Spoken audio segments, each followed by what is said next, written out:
बात आ गए हम साथ निभाएंगे, ये साथ न छूटेगा, रिश्ता न ये टूटेगा। हम बड़े आज़मों पर हुकूमत करते थे, लेकिन जब से ये ताल्लुक कमजोर हुआ है, बाल कहते हैं ना कि वो फाका कश जो मौत से डरता नहीं, जरा रूह मोहम्मद इसके बदन से निकाल दो। तो ये तमाम कुफ्र और उसके एक ही मेहनत में है कि जनाब इनका ताल्लुक अपने आका मौला सल्लल्लाहु अलैहि वसल्लम से कमजोर कर दिया जाए। वो समझते हैं कि हम दुनियावी तालीम, अभी मुझे बताया भाइयों ने कि हमारी वहां बहनें भी सुन रही हैं, तो वो ये समझते हैं कि जनाब हम ये तालीम देकर और ये जनाब यूनिवर्सिटी में पढ़ाकर या हम जिद्दत के नाम पर, हम तरक्की के नाम पर इस उम्मत को इस उम्मत के दिलों में इनके आका मौला सल्लल्लाहु अलैहि वसल्लम की मोहब्बत दिलों से निकाल देंगे, तो ये मुमकिन नहीं है। इसलिए कि इस उम्मत की माओ ने इनको लोरी सदके या रसूलुल्लाह की दी है, इनको लोरी सैयदी या रसूलुल्लाह की दी है, इनको लोरी या नबी की दी है, इनको लोरियां लब्बैक या रसूलुल्लाह की दी है, इनको लोरियां ताजदार खत्म नबूवत की दी है। इनके दिलों में से हुजूर की मोहब्बत को दूर नहीं किया जा सकता।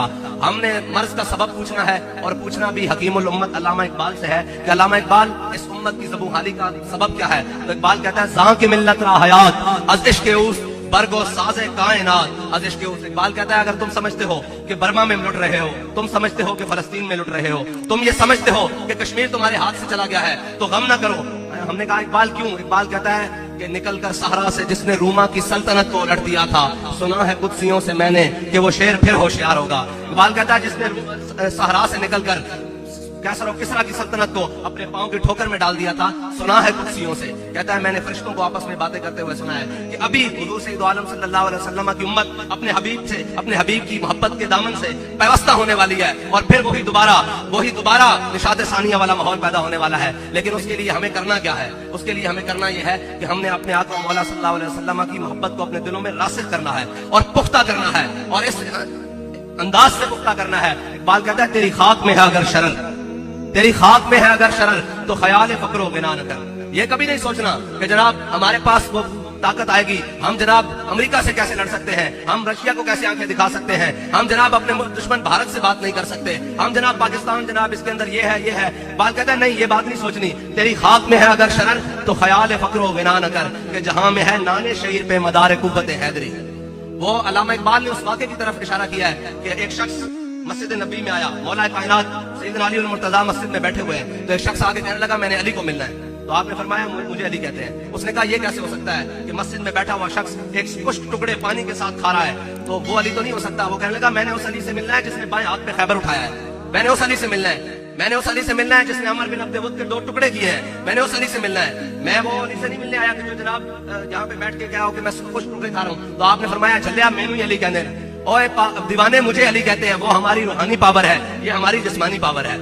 तो ये याद रखिएगा कि जब भी उम्मत के अंदर किसी भी मामले में अगर कोई कुव्वत आ सकती है, तो वो एक ही तरीका है कि जब तक उनके दिलों में हुजूर की मोहब्बत रासिख नहीं हो जाती, जब तक उनके दिलों में हुजूर की मोहब्बत पुख्ता नहीं हो जाती, तब तक कोई मंजिल नहीं मिलने वाली, कोई मंजिल नहीं मिलने वाली। ना हम किसी मंजिल को पा सकते हैं, ना हम किसी निजाम के जरिए हम इस मुल्क अपने वतन अजीज में कोई बेहतरी ला सकते हैं। अगर कोई बेहतरी आ सकती है तो अल्लामा इकबाल से पूछते हैं अल्लामा इकबाल कैसे बेहतरी आ सकती है? अल्लामा इकबाल कहता है फक्र के हैं मौजज़ात, ताजो सरीरो सिपा, फक्र है मीरों का मीर, फक्र है शाहों का शाह। अल्लामा इकबाल कहता है फक्र के अजब मौजज़ात है, ये जनाब कभी तख्त पर ले जाता है, कभी ताज में ले जाता है, कभी जनाब सिपाह में ले जाता है। इकबाल कैसे, ये कैसे होगा, ये कैसे मुमकिन है कि जिस उम्मत के बारे में, जिन लोगों कौम के बारे में लोग कहते हैं ये कभी नहीं हो सकते, ये पाकिस्तानी कौम अब उस मईशत की दलदल में फंस चुकी है, ये कभी नहीं हो सकती। इकबाल कहता है अगरचे ज़रबी हैं जहां में काजिल हाजात, जो फक्र से मुयस्सर है तवंगरी से नहीं,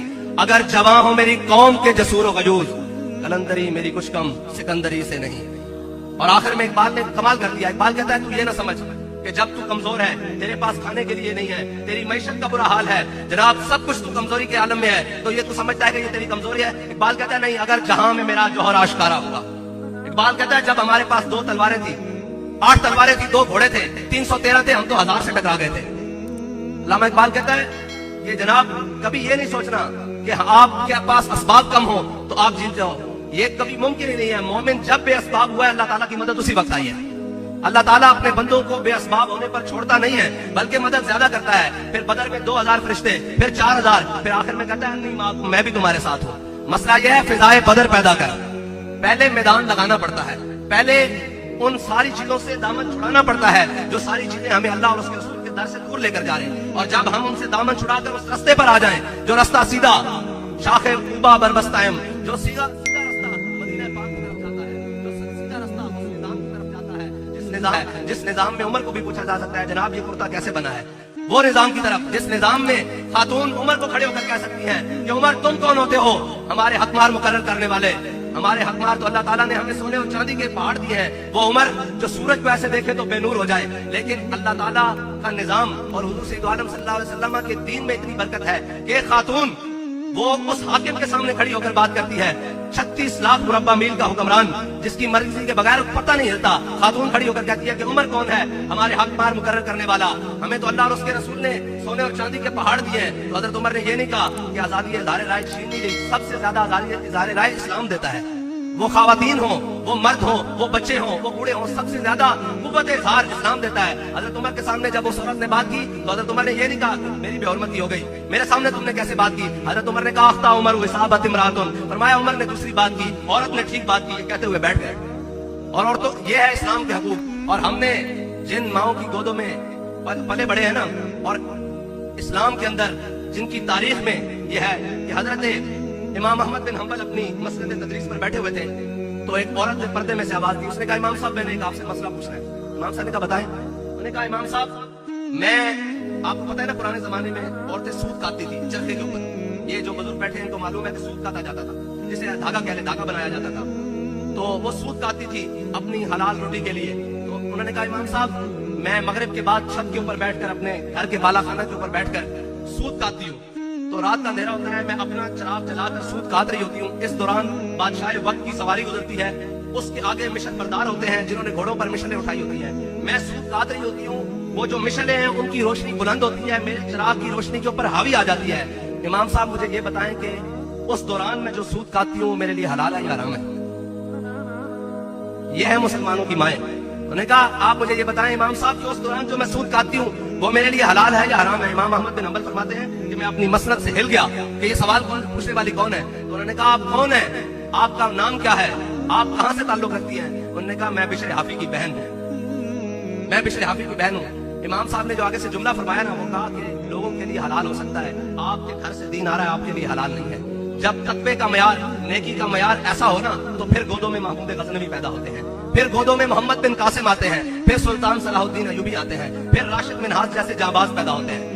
ऐसे मुमकिन नहीं है कि हम अपने अमाल को भी दुरुस्त ना करें और हम सिर्फ उनको तानाज़नी करते रहें जो मसनद के ऊपर बैठे हुए हैं। ऐसे मुमकिन नहीं होगा। हमें पहले खुद उस सूरत में अमल करना पड़ेगा जो हमारे आका मौला की सुन्नत है। फिर आप देखें कि ये जहान ही नहीं, दोनों जहान। अल्लामा इकबाल कहता है गंज हाय हर दो आलम रा कली तेरे अयूबी ओ निगाहे बायजीद। इकबाल कहता है इस जमाने की नहीं, इस जहान की नहीं, मैं तुझे दोनों जहानों की कामयाबी का राज बताता हूँ। इकबाल क्या है, कहता है तेरे अयूबी, कहता है तलवार सुल्तान सलाहुद्दीन वाली और निगाह बायजीद बुस्तामी वाली। कहता है जब ये तुझे हासिल हो जाएगी ना तो फिर ये सारा जमाना तेरे आगे होगा। और अल्लामा इकबाल, क्योंकि असल में लोग पढ़े लिखे माहौल में हम आकर बात करते हैं तो हम अल्लामा इकबाल की कुर्बानी से ये बात करते हैं। तो दलेर कौन था, आपकी बरकत से अली और मुर्तजा को पेश किया जाएगा।